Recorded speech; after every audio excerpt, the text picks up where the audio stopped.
access the podcast of OA.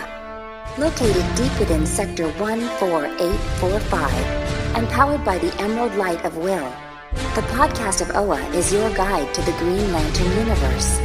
Hosted by Lantern Myron Rumsey, the podcast of OA begins now.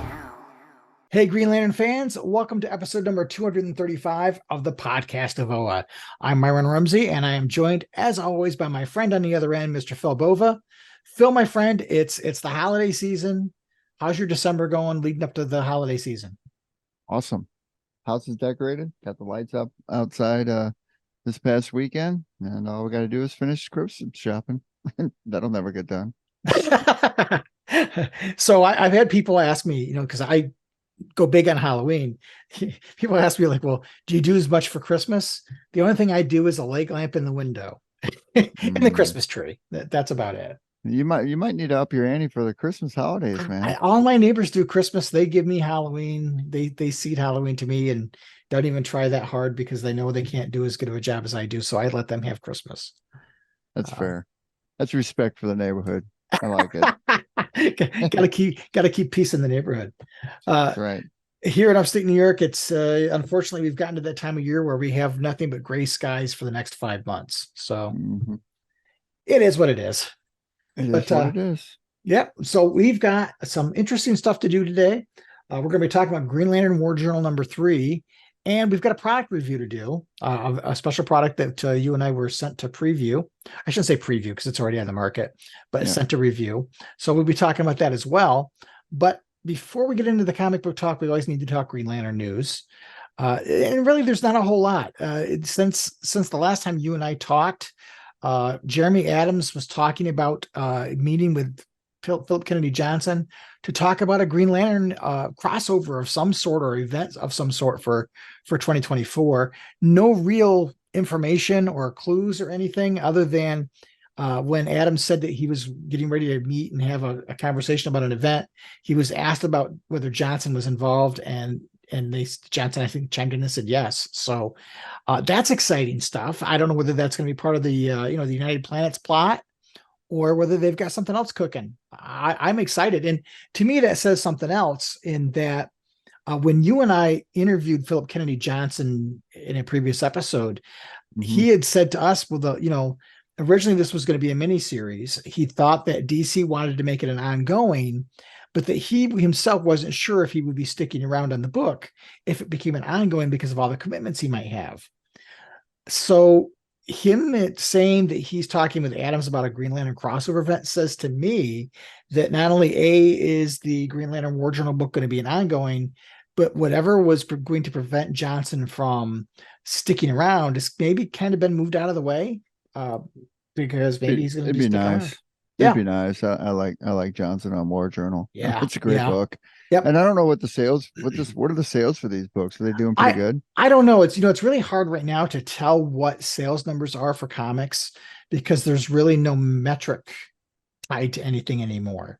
You used to have some good data, and now it's all kind of conjecture and guesswork more than anything else. There's not really a good, reliable way to get numbers. Gotcha. I'm assuming it's good if they're talking about doing some kind of crossover event in 2024. That says to me it's doing well. I mean, as far as we can tell, it's doing well. I haven't seen anything negative in the atmosphere, and that kind of like is a stark contrast to what it was, years back. But sometimes even with the Morrison run, you'd have the good and the bad, but it was never like full blown negative or like this is crap or whatever. Right. And then, unfortunately with the Thorn run, you either had it was bad or it was good, but I'm sorry, a lot of it was more negative. I would say the Thorn run was more you had bad and worse, but yeah, well, that's fair. But no, you're right though. I mean, the last couple of runs have been a little divisive. There hasn't been a universal like or universal dislike of either one of those runs. Yeah, and it seems like both of these books, the popularity is pretty spot on, And fans I think are pretty happy. And not to mention issue 2 of Tim Sheridan's Green Lantern came out too. Yeah, and we really do need to talk about it. I had somebody message me on Twitter. I haven't responded to it yet, asking if we're going to talk about that book. And I think we will. I mean, the primary focus of the show and of the website has kind of always been on the Silver Age mythology, but I mean, you don't have to owe it all to Alan Scott. If it wasn't for Alan Scott, you wouldn't have had all this stuff. But I haven't sat down and do reviews of either one of the issues yet. I kind of wanted to wait a little bit because I need to go back and reread. I felt like the first issue was a little off balance, and I needed to read the second and possibly third to see how it all fits in. You and I talked about it, I think, in the last episode, where I kind of felt like the first issue leaned very heavy into Alan outside of being a Green Lantern because he hadn't become a Green Lantern yet. But for me, I needed more superheroics. For me, the balance between the character's private life and his superhero life was very off skew for my personal taste. But I wanted to give it because I know that what Sheridan seems to be doing is making this a very personal story, and you need to see those parts for the story to have the weight it's going to have later on. And so I want to give it a fair chance to let me see the more balanced part. And I think we got a little bit more of that in the second issue. But I think I want to give it a third issue before I kind of put down in writing what I feel, because it could be weighted a bit more. I think, honestly, this being a mini series, I think it's going to read better in trade, to be quite honest. But I do want to talk about it because it deserves to have conversation. Sure. Other Green Lantern news, we talked about it, I think the last time we recorded, we talked about the Deceased Zombicide game that was on Kickstarter. That campaign wrapped up. It ended up with over $2.5 million in committed donation. Not, I shouldn't say donations. In committed, I don't know what you want to call it. Basically, people spent that much money on the game, on the game and all the add-ons, and there were a ton of different add-ons. There were dice that for each one of the superheroes. There's like a green clear dice with the Green Lantern logo. There's extra tiles, extra add-ons, and so on. So this game is going to be coming out. It doesn't come out until 2025. You still got all the production phase and all that stuff. And that's the way most of these Kickstarters work. But by the time the campaign ended, with all of the stretch goals they added and the characters they added, there are 12 playable Lantern characters in this game. That's really cool. Which is great. Did you buy it? Oh yeah. I backed it. I backed it at the base level, but they had an all-in pledge of like $390, and you got like every add-on, everything with it. And I was like, I'm not going that deep into it. But I got the base game, and I of course got the Green Lantern Corps add-on. I got the dice, and I got an extra set of tiles that you could get, so you can make custom scenarios and stuff. Because there was two other sets of tiles that came with it. Oh, and I also did an add-on for the New Gods, because they did the New Gods, and I'm like, you got to have the New Gods. Yeah. What's a Zombicide game if you don't have Darkseid and all the New Gods in it? Absolutely. But 12 characters that are playable, and some that are zombie versions. So I kind of wanted to go over what is going to be included and what was Kickstarter exclusive. So the base game that will be available in retail. So it isn't like you had to do Kickstarter to get the game. You'll be able to buy it in retail, but the exclusives you won't be able to get. So the base game comes with a Hal Jordan zombie figure, which means he's not one you can play. He's one that you fight against. And the Green Canary. And those two are built into the base game that will be available at retail. But if you backed it on Kickstarter, you also got a playable version of Guy Gardner as a hero, Kyle Rayner as a hero, Green Canary is a zombie version of her, Alan Scott as a hero, and at the very end, they added a Yellow Lantern Darkseid as a playable hero. Interesting.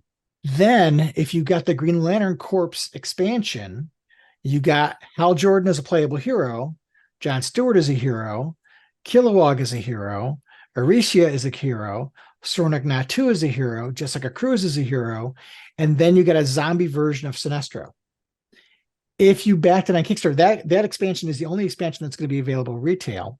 But if you backed it on Kickstarter, you also got Tomar-Re as a zombie, Kilowog as a zombie, and Sinestro as a playable hero. So a lot of content for Green Lantern fans. I'm kind of excited. I kind of hope maybe there's a wave 2 where maybe they do some Blackest Night stuff, but we'll see. Then do you have a place up there where you play this at?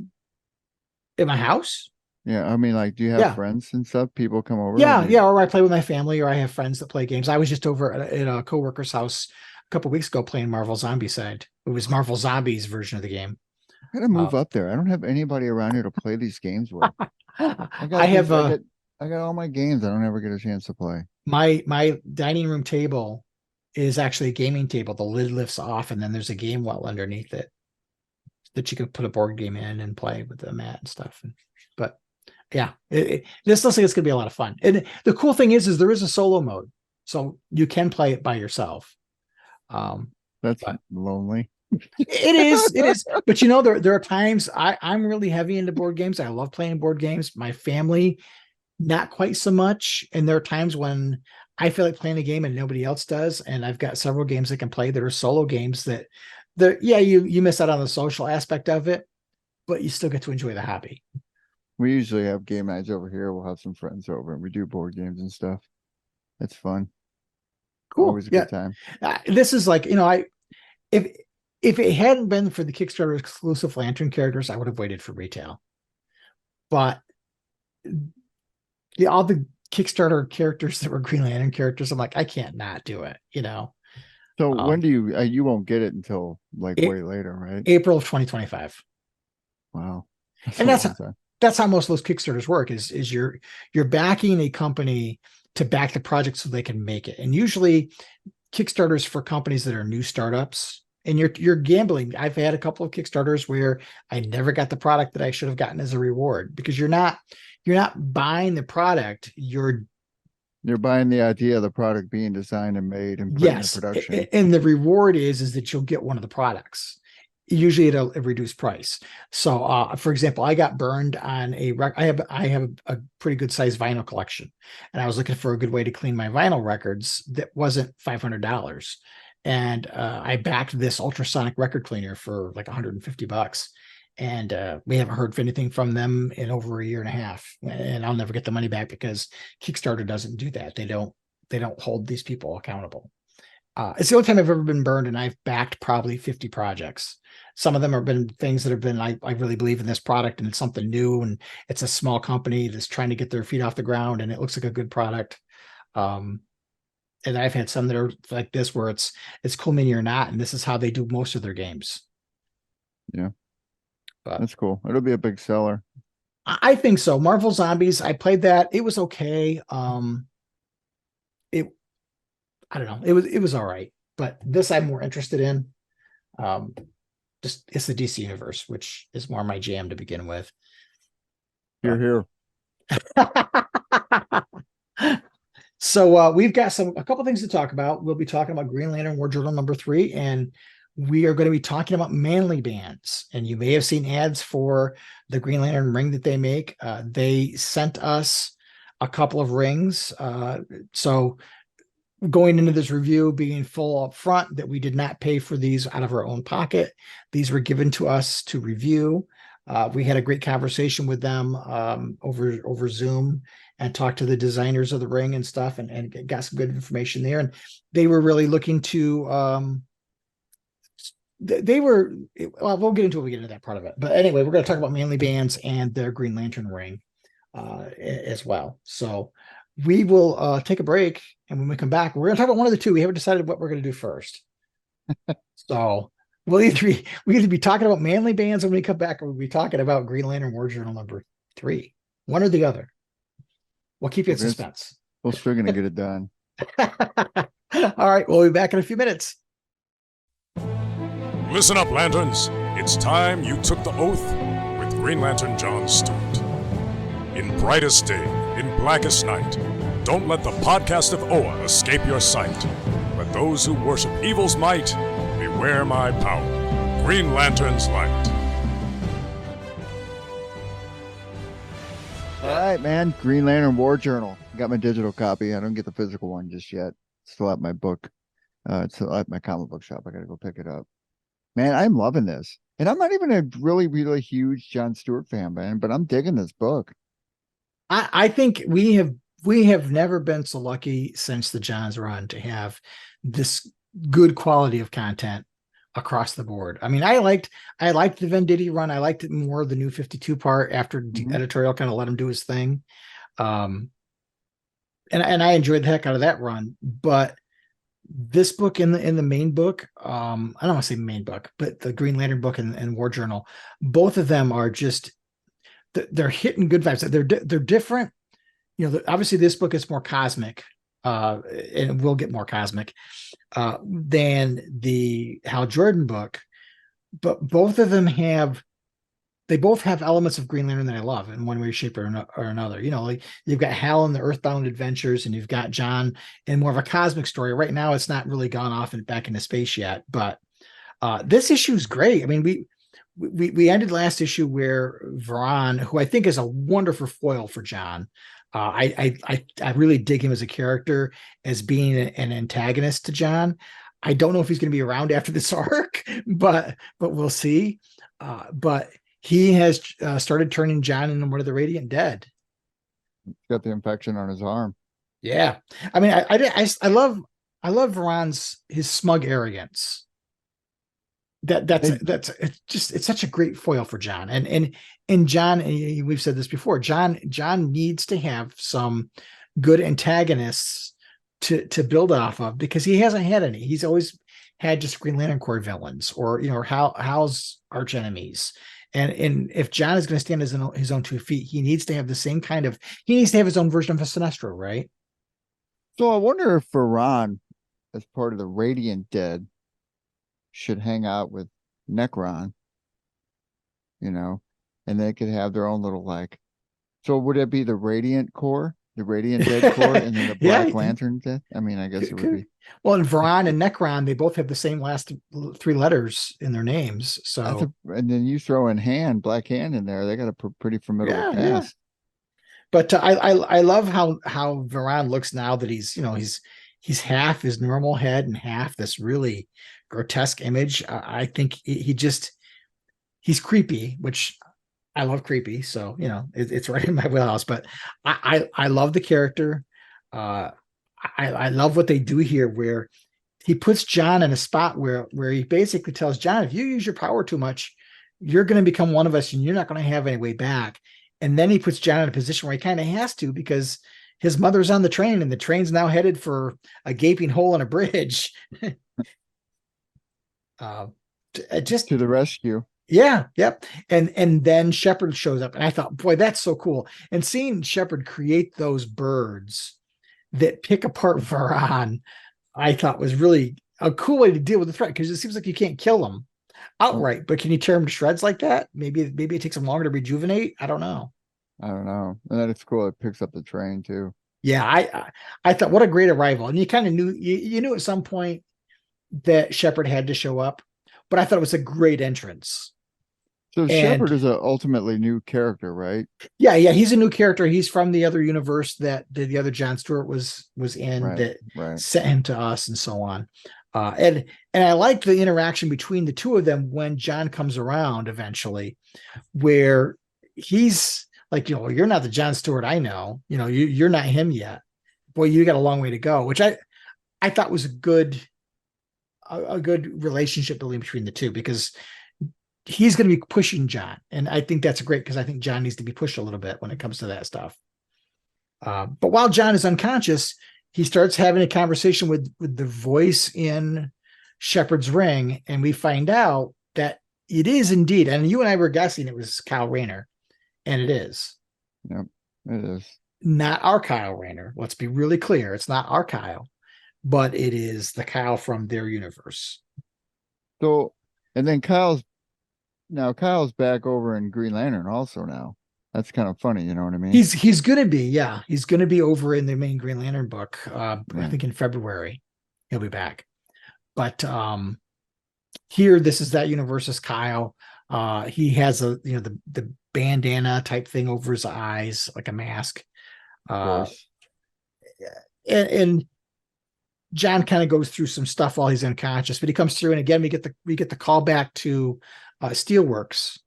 He's taken to there and meets up with John Henry Irons, which again, starting to build that relationship again, building, I don't want to say necessarily a supporting cast, but building a cast around John, which is great. And John's in a bad place, and they're trying to hold off what's going on. And then this is where he does talk to Shepard, and Shepard kind of gives him the, you gotta do this. You're the only one that's going to be able to save this world. You need to do this. Your power is going to corrupt you, and you've got to make a hard decision here. And then John gets to talk to the version of Kyle Rayner when he finds out it is Kyle, and at least their version of Kyle, as we said before. What a cool costume that Kyle has on too. I'm really digging what he's wearing. Yeah, I love the cape with the symbols on it. I would wear that. It's it's almost a callback to Alan Scott when you look at it. I mean, the color scheme obviously not, but the design of the costume reminds me a lot of Alan Scott's. What do you think the blindfold's for?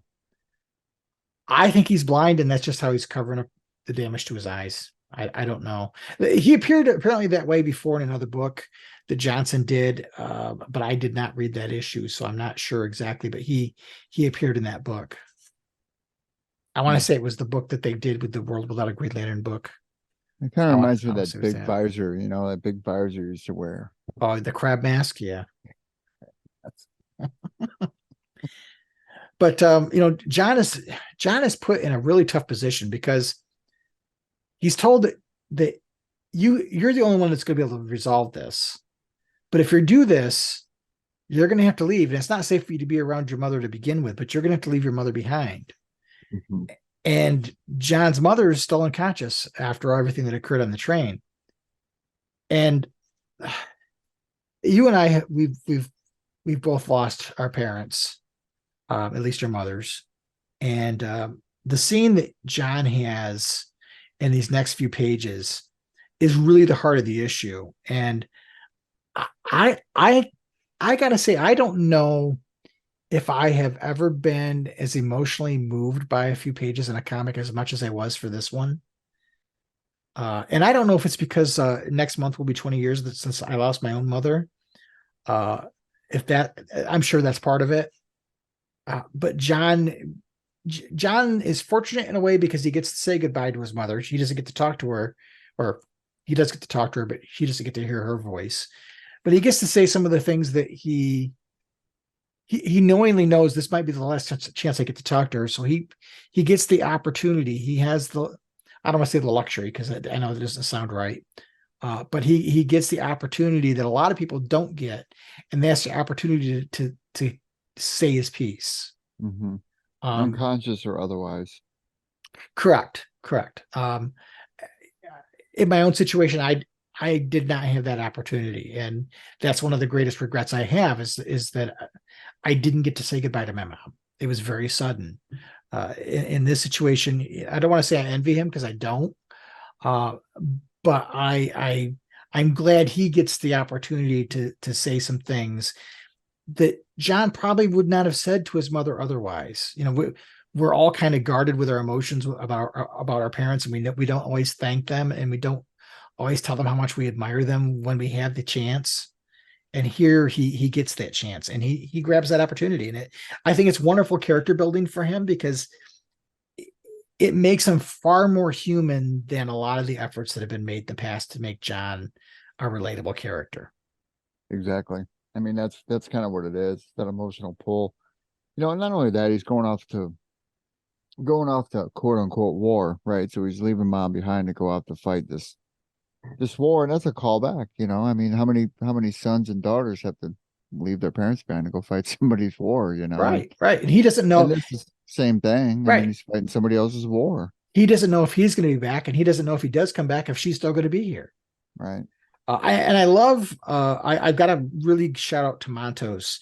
His panel layout and design with the lines from the medical apparatus is a wonderful background. And then the panel where he does the panel drips. That was I thought a wonderful character, a wonderful panel design. Mm-hmm. It just really it brought so much emotion to the script. And Johnson's script is spot on. Either he's been through this himself or he knows somebody who's close to him who's been through this. And in either regard, he I think wrote some of the best 3 pages we've seen in a Green Lantern comic book in quite a long time. Well, not only that, but giving John Stewart some depth that was, well deserved, having that kind of that kind of moment. It was good. I thought it was a great issue. And then the issue ends with we find out something more about the Radiant Dead, is that the Radiant Dead don't have to be people. It could be any living creature. And so we see some other animals that have been turned into Radiant Dead, like snakes and birds and leopards and so on. And Varan is building his army. So Varan is even more at the end of this issue.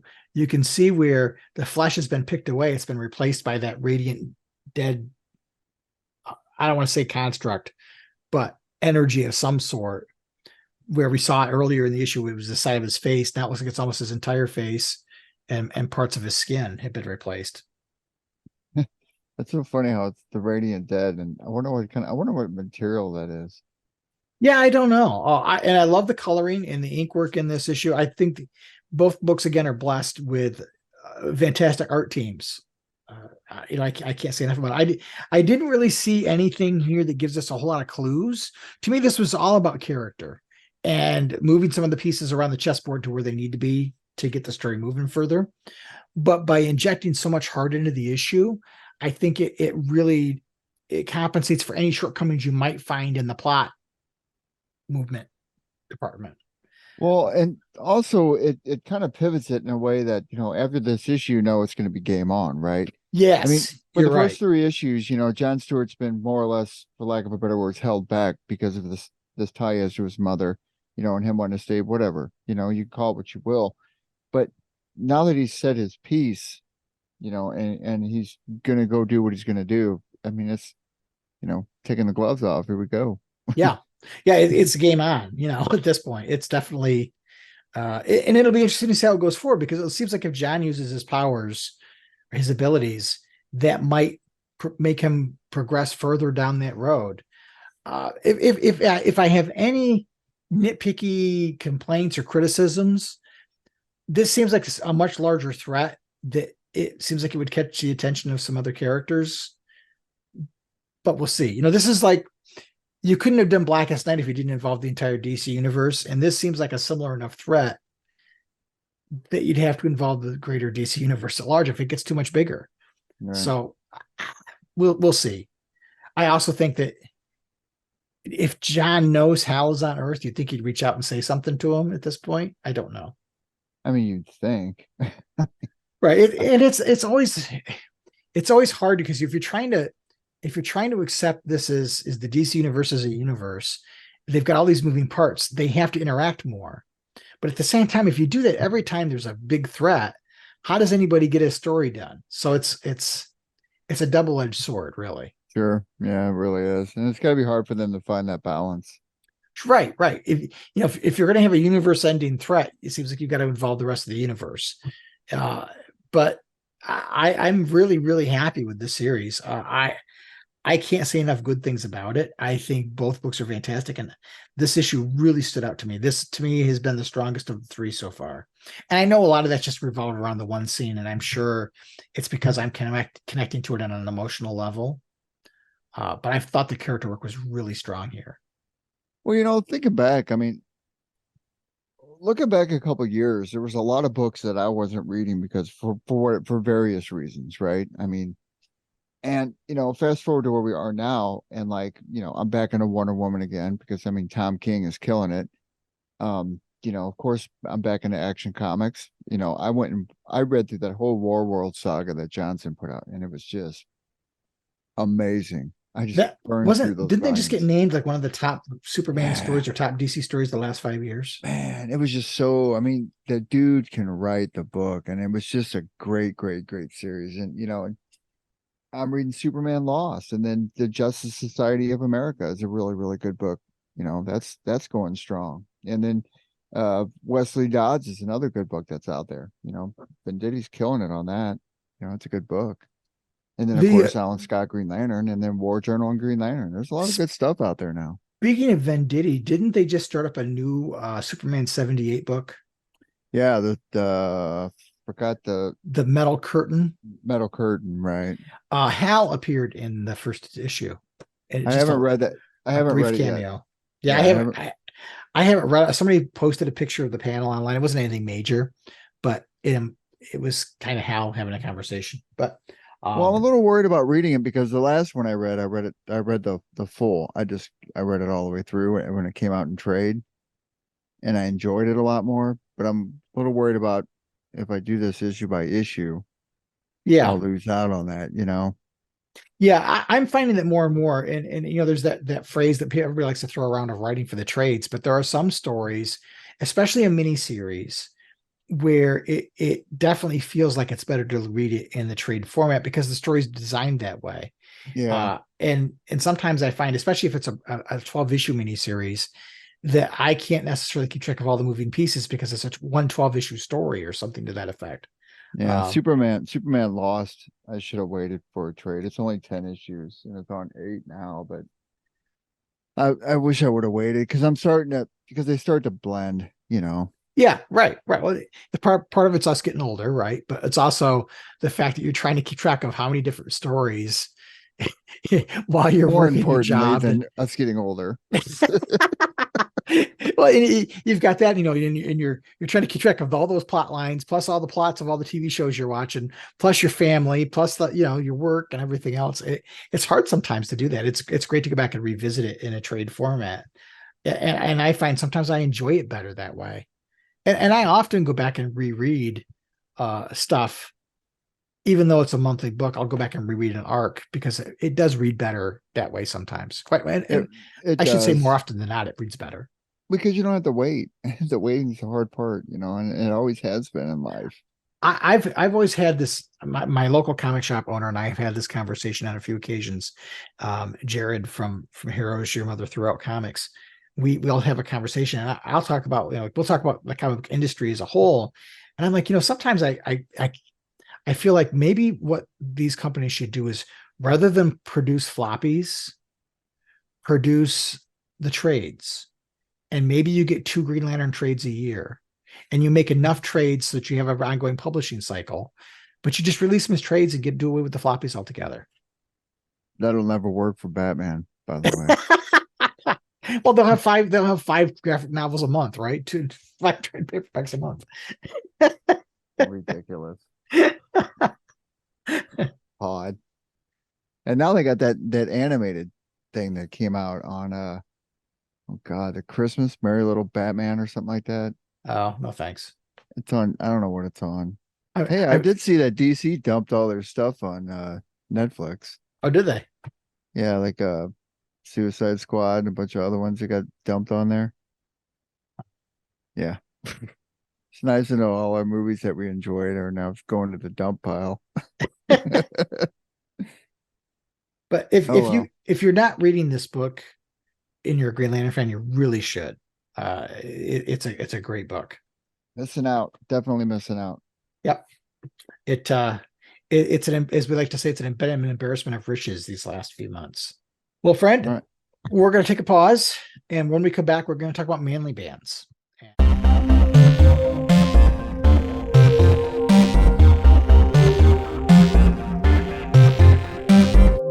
Well, Green Lantern fans, welcome back to the podcast of OA, episode number 235. Phil and I, we got an opportunity, and our friends at the Lantern Cast have been given the same opportunity.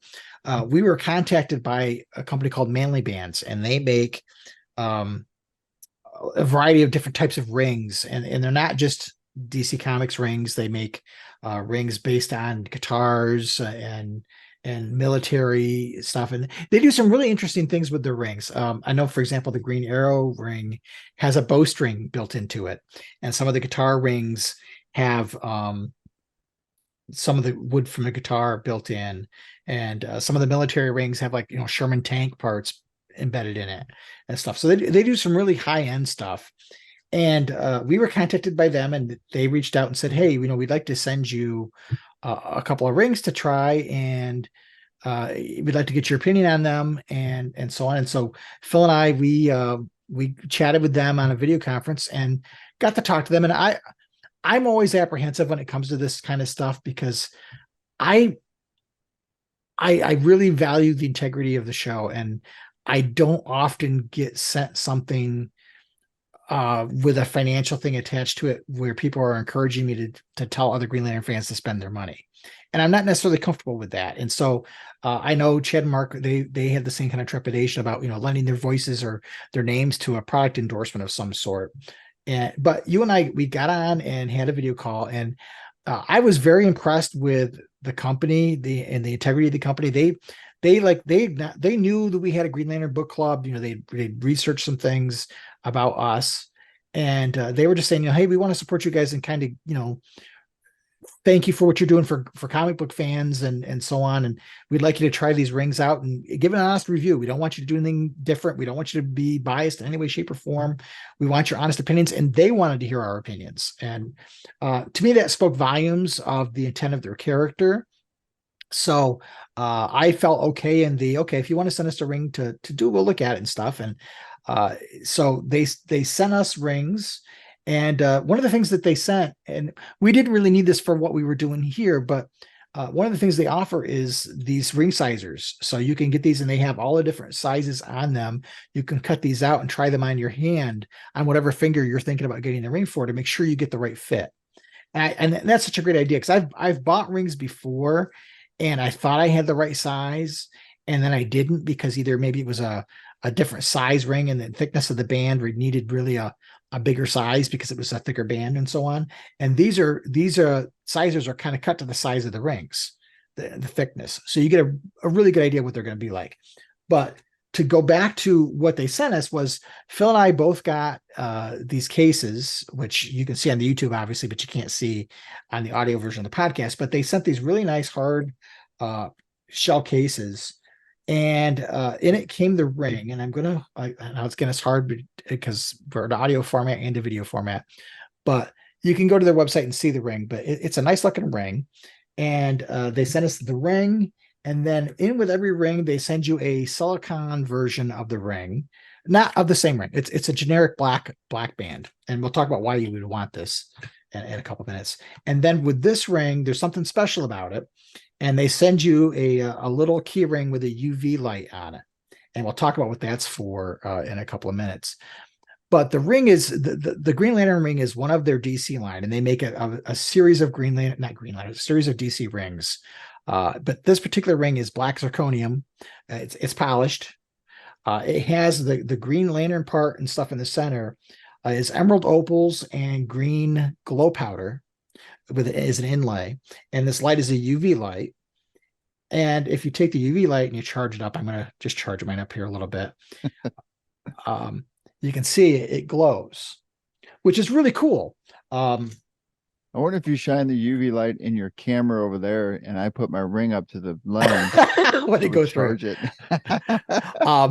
And they're what they call comfort fit. And so I've had it for, I want to say 2, maybe 3 weeks so far. And I'm very pleased with how comfortable it is. Mm-hmm.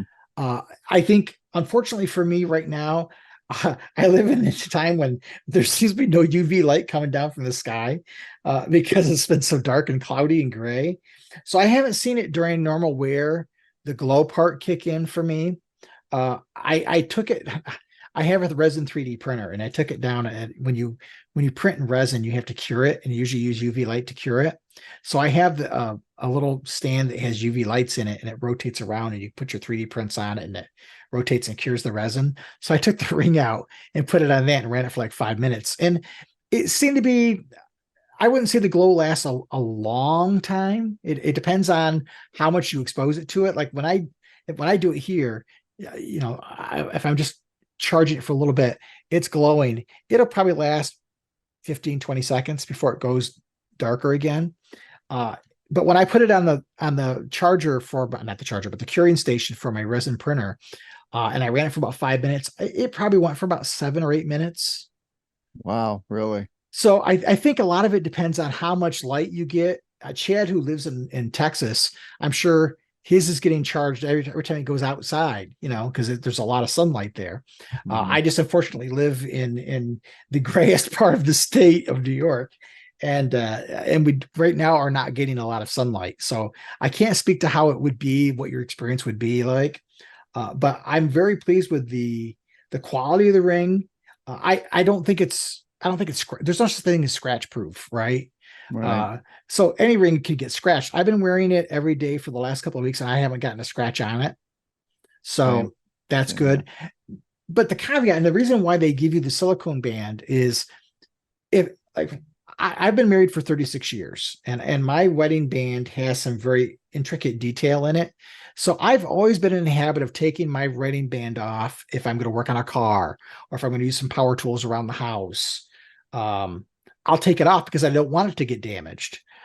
So I would do the same thing for this. But the reason why they give you the silicone band is if I'm buying this as a wedding band and I'm going to do some of that kind of work, or maybe I have a job where I can't wear a nicer piece of jewelry on the job because maybe I'm an auto mechanic or something, you can wear the silicone band as a replacement for the ring and wear it in your daily life. And then the ring is still there and what it symbolizes. I didn't look at it as a wedding band because I already have a wedding band. So I went with my middle finger and my right hand where I would normally wear a Green Lantern ring. Because that's where I feel most comfortable having a band on this hand. So I personally won't be using the silicone ring a whole lot because I would just take the ring off. I'm not worried about having a ring on my hand when I'm doing some kind of work. But I can certainly see if I was buying this ring or any of their rings as a wedding band, having this as an option, and they don't charge you extra for it. I'm sure it's built into the cost of the ring, right? But having this as an option is great because if I am doing something, I can still wear the symbol of whatever I'm wearing it for. It's not, there's no symbol cut to it. It's just a plain black silicone band. But I think that does a great job for people who are using this as a regular everyday piece of jewelry, but have circumstances where they need to take the ring off because they don't want it to get damaged to prolong the life of it. You, sir, are wearing yours as your wedding band right now because your wedding band broke. Yes, unfortunately, it broke at I wouldn't say a very good time because I miss it already. Because it's a wooden ring, so all the wood came off and it started it chipped a while back, and then it just got progressively worse. And then the whole damn thing just fell apart. Well, it happens. Now, my wife and I have matching wedding bands, and obviously they're the same age, right? Her wedding band doesn't have as much of the detail anymore because she didn't, she worked at retail for a number of years and was schlepping things around and to get banged up or what have you, or she would wear it, around the house. She never took it off. So the detail on her band is wore down much more, and it's just age. That's going to happen. Yeah. Like I said, I would not say that this ring is scratch proof. I don't think there's any such thing as scratch proof. Could it get damaged? Sure, absolutely. Well, I think any ring can. The one thing I see, it's a really gloss finish because it's really shiny. Mm-hmm. So the one thing I fear is if it does get scratched up, it takes that kind of shine away. However, that said, this is a good metal that you can buff, but you better be careful. I'd be careful with buffing that opal though. I don't think that would work too good. Right, and you can see where the green inlay is. There's the glow powder and there's little flecks, which must be the green opal. I don't think you can see mine any better on the camera. Right. It's hard to show too much detail. It is. But you can see the pictures, and the website shows it, and we've got some graphics we'll throw up here as well. And it's not an inexpensive ring. So let's be honest and upfront about that. It is normally regular price is $495, and they're running specials on and off all the time. So if you're looking at maybe considering getting the ring, I would definitely buy it with a discount code of some sort. But they have some really interesting ones. Like I said, the Green Arrow one has a bowstring in it. The Nightwing one is similar to this one, in that it has a blue glow powder in it. So there's a Nightwing logo in the center of it, and it glows blue. They've got, like I said, a number of them. They have some that are really expensive, like the Bruce Wayne band is black zirconium with black diamonds in it, and it's a $1,500-$1,600 ring. Wow. So, is it really? I didn't even see that one. No kidding. There's a really pretty Wonder Woman band that's $595. It's cobalt chrome and solid gold. So, the prices are similar to other high-end jewelry. They're not, I spent that much money for my wedding band back in the 1980s. Now here's what's funny. The one I do want to order from them that I think I am going to order is the Clark Kent ring. Oh yeah. It's like $150. Yeah, it's a nice ring. It's a very nice looking It's ring. it's normally 260, but like right now, because of the holidays, they're running it for 195. It's a tungsten carbon fiber, and it's got the Superman logo. And I didn't mention either that on the inside is the Green Lantern logo as well. It's in silver. Yeah, it's in silver on the inside. I have found it very comfortable. It is nice to wear. Yeah, I think the comfort fitting in it, the comfort feeling to it, the comfort finish is certainly very comfortable. I haven't found any problems with it at all. I've enjoyed wearing it. People have recognized, and I shouldn't say recognized it. People have seen it. I actually had at work today. We had some college kids in doing a tour looking at IT careers. And when we got to my office, I have a Darth Vader helmet, a Boba Fett helmet, and a couple other things. And I have a power battery lamp. And they were geeking out over everything. And they asked me if I knew the oath. And I was like, oh, you kids, you silly kids. Of course I know the oath. And then I showed them the band. I'm like, oh my gosh, that's so cool. So it does catch out. And I can imagine if you were in a situation where you were outdoors and you're getting exposed to UV light and it's staying glowing, it's going to be more of a conversation piece. Yeah. How does it compare to, I have the other ring that was sent to me, and I've owned a number of replica Green Lantern rings for years.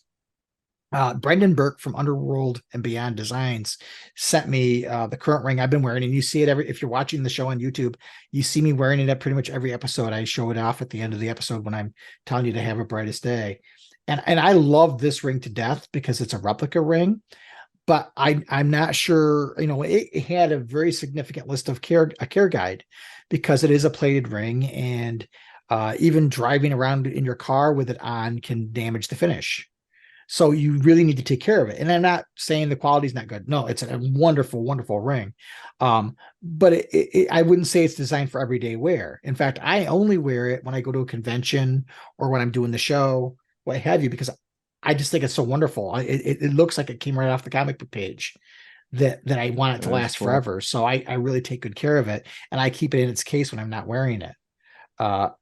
This is a different beast because when I'm wearing this other ring, my replica ring, I'm always very self-conscious when I'm doing anything. When I go to a convention, I'm worried about banging and stuff because it's precious to me. And I don't want to go all Gollum and start calling it my precious, but it's very precious to me. And I know that it's not designed for everyday wear. So I'm very self-conscious of it.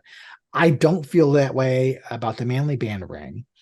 Because it is designed for everyday use. It's designed to, I'm wearing it as a non-wedding ring, but you could certainly wear it as a wedding ring. If you were a comic book fan couple, I could certainly see getting the Wonder Woman ring as a wedding band for your significant other, Ring. or for the female of the party, and a Green Lantern ring or whatever character is your favorite character for the other. I think they're great looking rings. If you look at their other bands that they have, like the military ones and so on, they're all cool. I got the dinosaur bone one too, I think. Yeah, there was a dinosaur bone one. There's really some cool stuff. So they get a hold of some really, really unique materials to incorporate into their bands, and that's what the guy specifically said that when we were talking to him. He was really, really proud of the fact that they specialize in these good materials, and he's not wrong. Opal's not cheap. I mean, that's not a cheap material. And I can imagine dinosaur bone isn't exactly something you can go buy at the comic book shop. Go to Walmart and pick up some dinosaur bone. Yeah. Black diamonds, don't get me started. I mean, that's just expensive stuff. Sure. And these aren't made in mass produced quantities either. I think we talked to them, and it was probably maybe 3 weeks between the time we talked to them and the time we actually got the rings.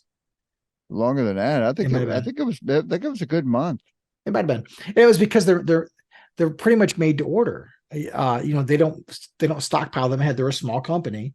They're handcrafted. I mean, the guy that we were talking to was, he was right next door where they manufacture the rings. I was very impressed with the company and with the quality of the product.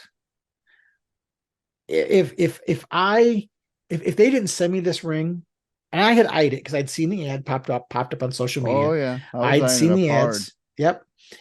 If I was in the market to buy an everyday ring, I don't know if I would spend $500 on it, but I would certainly take advantage of a sale price on it Sure, because that's I fair. spent that kind of money on good jewelry before too.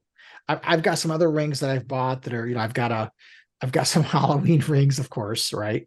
Uh, and I haven't spent that much money on them, but they're also just stainless steel rings.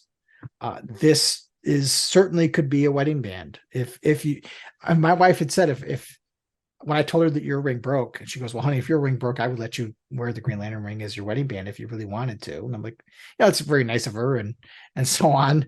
I would never do that because to me, I want to separate my Yeah, fandom from my marriage. I I'm told my sure, wife the same thing. I told her I yeah, was sad. She's like, "Well, how do you like it?" She's like, you can wear it, and that could be your." I was like, "I don't want this to be the replacement." I was like, "No, I'm not cool with that."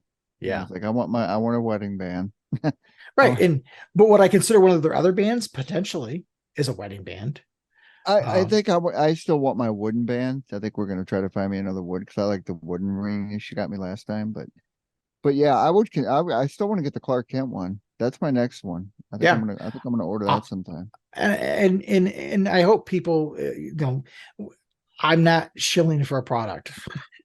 I realize how expensive it is, but at the same time, it's a good product. And if you're looking for an everyday ring that allows you to play off of your fandom, I would certainly look at that ring.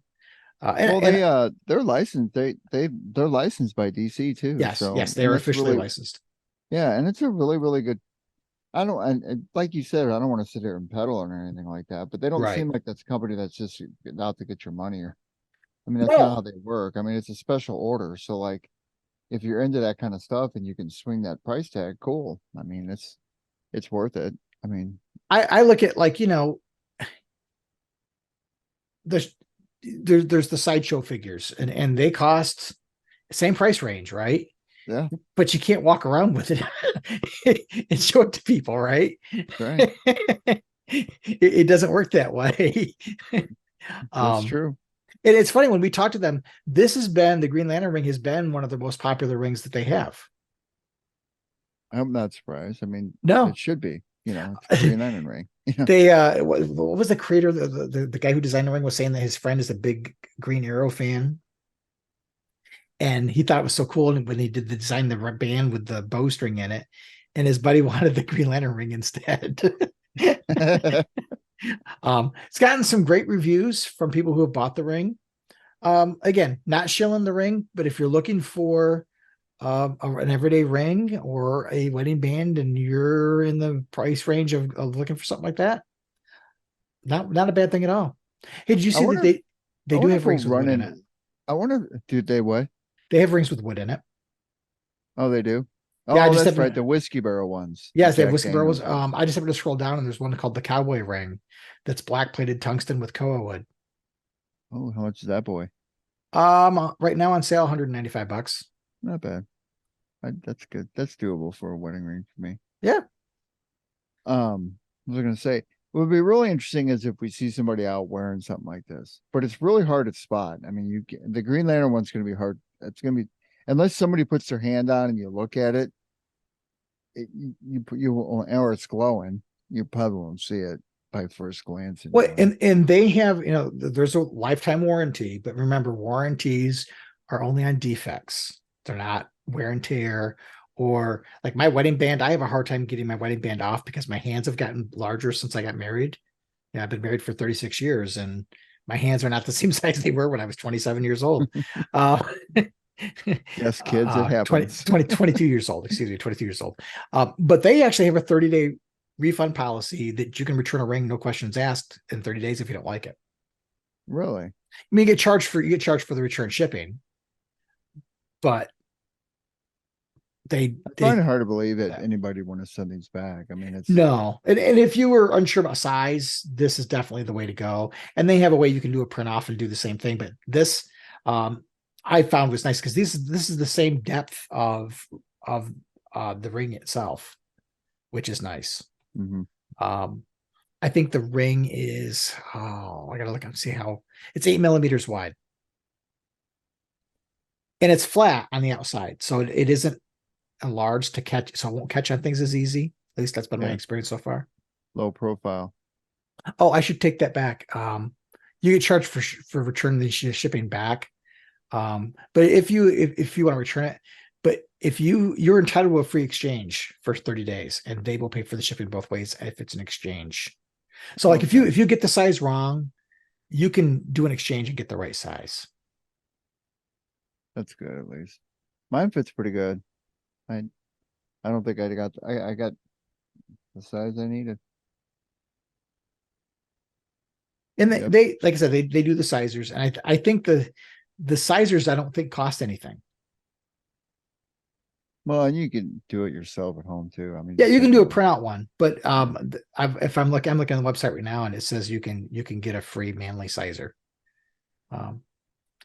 If you're not sure, if you're not positive about your ring size is, it's a great way to go. But like I said, I've been very happy with it for the few weeks I've had it. And if anything changes, I would be the first one to come out and say, don't do it. But And they were good. They were good people. I mean, Yeah. the woman, Amy, the woman when we talked to her, she was just really friendly, you know? Yeah. I mean, and friendly in email too.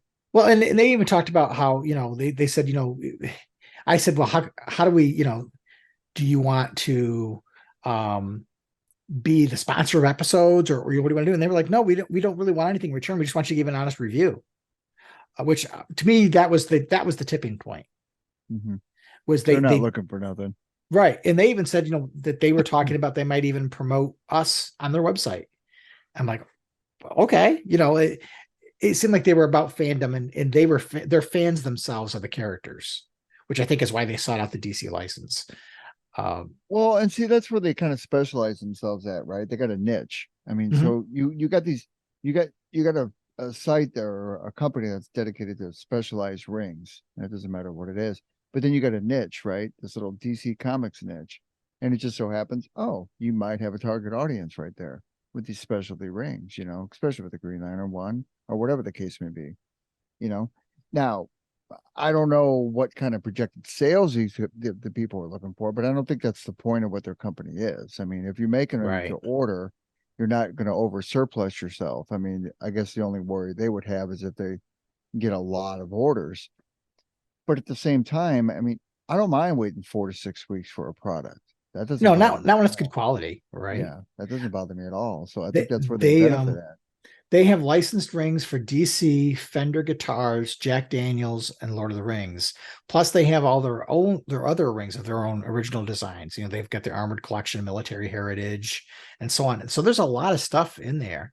They That's even a have good license. That's a good licensing to have with some of those companies, Fender especially. they have some which I was shocked. They have rings with meteorites in them. Yeah, I saw that too. I just think, it's like you said, it's a niche, but boy, it's really kind of a cool niche. Yeah, who'd have thought how many years ago you got married that they would have had a meteorite ring? Right. So again, not to show for Manly Bands, but I give them a ring finger up. Yeah, check it out. Yep. And again, not shilling, so please don't come at us for selling out, right? Right. No, I'm happy to give an honest opinion, and so far, in my whole 3 weeks of having the ring, it's a bit positive experience. 2 thumbs up, maybe 5. All right. Well, let's take a break, and we will be back and end out the show. Manly Bands is offering a very generous discount to our audience by giving us a discount code for 30% off of any of their DC Comics licensed rings. Simply enter the discount code BOOKOFOA, all in one word, to take advantage of this great opportunity. The code is good until January 15th, 2024. A big thank you to the staff at Manly Bands for providing us with rings to review and for giving our audience a terrific discount on your products. Visit their website at www.manlybands.com to check out all of the great rings they have to offer.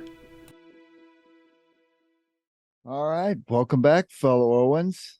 That was a great episode, man. A lot of good stuff and a lot of Green Lantern talk. And there's a lot of upbeat Green Lantern talk, not like the stuff we dealt with. It's nice to not to have to struggle to find something positive to talk about. That's a bit of welcome change. And I do want to acknowledge we've got some listener feedback, but you and I are a little short on time tonight. So we thought, well, let's save it for the next episode. So we'll catch up on listener feedback the next time around. I think I've got 2 or 3 messages from YouTube from our last episode that we need to respond to. But like I said, we're a little pinched for time this week. So. And it's the holidays. You got to cut us some slack. I got presents to wrap. No, I don't. We need to record an episode where you and I are eating Larfleeze cookies and talking about comics. Yes, I got to figure out when I'm going to make those. Ditto. On December 4th. I could do them this weekend, maybe. Yeah, maybe we do them this weekend. We can record next week. There's the new issue of the main I keep saying main Green Lantern, the Green Lantern book next week, and we could do that and have our Larfleeze cookies while we're at it. Hey, maybe Larfleeze will make an appearance. Yeah, right. Hey, one thing I forgot to shout out. I want to shout out World at War Comics. They just had Jeff Johns on their show talking about Ghost Machine Comics, and they talked a lot about Green Lantern as well. So check out their podcast and YouTube channel for their episode. I've got to get back. We almost had an interview with Jeff Johns. And it was when he still had his Mad Ghost Productions. And I guess that company doesn't exist anymore because their website's gone and the email domain is gone. I was working with one of his production assistants, and they were going to get back to me because he had a busy schedule, and they never got back to me. And I've emailed them a couple times in recent weeks, and the emails bounced back. So I got to try to find a way to reach back out again. I would love to get him on, but I was just thinking, boy, if we had him on, that would be the time to have Larfleeze cookies. That would be cool. You get a kick out of that. Well, if we ever do get an interview with Jeff Johns, we need to do that anyway, whether it's Christmas season or not. Hey, shout out to David on the West Coast too. Hope he's doing well. He was the one who got me the Jeff Johns signed book. Yeah. Good stuff. Cool. All right. Well, friends, as always, treat each other well, take care of each other, and make every day your brightest day. There it is. You even charge it up for him. Go you. Have a good one, everybody. See you soon. Thanks so much for watching this Green Lantern video from the blog of Oa. If you liked what you saw, please subscribe to our YouTube channel. You can find even more great Green Lantern videos, reviews, podcasts, and more at our main website, www.blogofoa.com. So until next time, keep your power ring charged to make every day your brightest day.